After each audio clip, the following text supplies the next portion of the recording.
সালামু আলাইকুম। ভারত এবং বাংলাদেশের বর্তমান কূটনৈতিক সম্পর্ক একদম তলানিতে, তবে ব্যবসা বাণিজ্য ঠিক আছে, ওইগুলো একদম যে খারাপ চলতেছে তাও না। আওয়ামী লীগ সরকারের করা বেশ কিছু চুক্তি এগুলো এখনো পুনর্বহাল আছে, কিছু কিছু বিভিন্ন জায়গায় হয়তো বাধাগ্রস্ত হয়েছে অথবা এগুলা রিকনসিডারেশনে চলে গেছে। এই যখন অবস্থা, ভারতের বিভিন্ন মন্ত্রীদের অধ্যত্বপূর্ণ কথাবার্তা, বাংলাদেশের বিভিন্ন সীমানাতে তাদের অ্যাক্টিভিটিস, তারপর হচ্ছে বাংলাদেশের দুইটা চিকেন নেক করিডোরকে নিয়ে কথাবার্তা যখন চলছে, বাংলাদেশ ভারতের নাকের ডগায় এবার এক জিনিস বানানোর সিদ্ধান্ত নিয়েছে। আর এতেই চটেছে ভারতীয় মিডিয়া, ভারতের সরকার বাংলাদেশকে দিচ্ছে পাল্টা হুঁশিয়ারি। আমি যারা আমার কলকাতা থেকে বা বিভিন্ন বাংলা ভাষাভাষী মানুষ যারা ভারত থেকে দেখেন আমার সীমান্তের মধ্যে আমার দেশের নাগরিকের প্রয়োজনে আমার সুবিধার্থে আমি একটা কাজ করবো, সেইটা করলে আপনি আমারে হুমকি দেওয়ার আসলেই কে? এগুলার কারণেই ভারতের প্রতি বাংলাদেশের সাধারণ জনগণ বিগড়ায় যায়।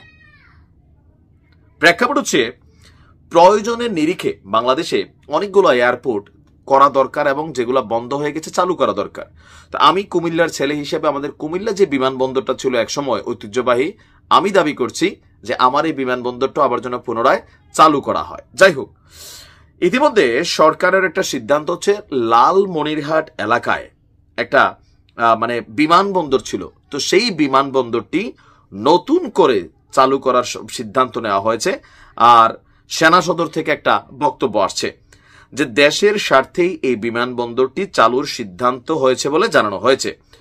তবে বিমানবন্দরটি চালু হলে পাল্টা ব্যবস্থা নেওয়ার হুঁশিয়ারি দিয়েছে ভারত। কেন? পাল্টা ব্যবস্থা হিসেবে ভারত তাদের ত্রিপুরা রাজ্যের কৈলা শহরের 3 দশক পুরনো বিমান ঘাঁটিটি চালু করবে। তো কর, তোরার দেশের মধ্যে বাবা, তোমরা যদি করার দরকার থাকে করো, আমরা করলে তোমরা করো, বিষয়টা কি বুঝলাম না। ভারতের গণমাধ্যম এনডিটিভি তাদের এক প্রতিবেদনে বলছে যে আপনার চীনের সহযোগিতায় দ্বিতীয় বিশ্বযুদ্ধের সময়কার লালমনিরহাটের যে বিমানবন্দরটি আছে সেটাকে পুনরায় চালু করার পরিকল্পনা করেছে বাংলাদেশ সরকার। এটাকে পুনরায় চালু করতে চীন সহযোগিতা করবে। এমনকি সেনা সদরের এক ব্রিফিংয়ে বাংলাদেশ সেনাবাহিনীর মিলিটারি অপারেশনস অধিদপ্তরের পরিচালক ব্রিগেডিয়ার জেনারেল নাজিম উদ্দৌলা বলেছেন, দীর্ঘদিন অব্যবহৃত থাকা লালমনিরহাট বিমানবন্দরটি প্রয়োজনীয়তার ভিত্তিতে সচল করা হচ্ছে। তিনি সঙ্গে এও জানান, চীনা কোনো সংস্থা বিমানবন্দরটি ব্যবহার করবে কিনা এ ব্যাপারে তাদের কাছে কোনো তথ্য নেই। তার ভারত মনে করছে এই লালমনিরহাট বন্দরটি চালু হলে চীনারা এখানে সহযোগিতা করার পাশাপাশি তারা বিমানবন্দরটা ব্যবহার করবে। তবে আপনার বাংলাদেশ বলছে যে তারা এটার সাপোর্টিং অথবা এটাকে চালু করার জন্য যে প্রযুক্তিগত সহযোগিতা অথবা কনস্ট্রাকশনাল ইস্যু, এগুলোতে চীন আসলে পেইড হিসাবে কাজ করবে, এখানে তারা কোনো ঘাঁটি বানাবে বিষয়টা কিন্তু এরকম না। তবে ভারতীয় মিডিয়া বলছে চীনের সহযোগিতায় এটি সচলের পরিকল্পনা রয়েছে। এনডিটিভি বলছে, রংপুর বিভাগের, আপনারা জানেন যে রংপুরের সাথে ভারতের একটা বিশাল সীমান্ত এরিয়া আছে যেটাকে বলা হচ্ছে যে বাংলাদেশের চিকেন স্ন্যাক। তো লালমনিরহাট বিমানবন্দরটি সচল করার বিষয়টি ভারতীয় প্রশাসনের সতর্কতা তৈরি করেছে, কারণ তাদের শঙ্কা এখানে চীনের সামরিক বাহিনীর অবকাঠামো থাকবে। তো বাংলাদেশ কি এটা মাইনা নিবে? জীবনও মানবে না। আর এটাকে গোপনে গোপনে থাকার বিষয় আছে, তাই না? যে বিমানবন্দর চালু হয়েছে, চীনের সামরিক ঘাঁটি করবে, এটা তো আমরাই দেবো না ভাই, তোমরা মাথা ব্যথার দরকার নাই। বলা হচ্ছে যে এখানে ভারত বাংলাদেশ থেকে মাত্র 20 কিলোমিটার দূরে অবস্থিত এই লালমনিরহাট বিমানবন্দরটি। তারা আরো বেশি উদ্বিগ্ন কারণ ভারতের কথিত চিকেন নেক লালমনিরহাট থেকে মাত্র 20 কিলোমিটার দূরে। এই চিকেন নেক দিয়ে ভারতের মূল ভূখণ্ড থেকে দেশটির উত্তর পূর্বাঞ্চলীয় 7 সিস্টার রাজ্যে পণ্য আনা নেওয়ার কাজ করা হয়।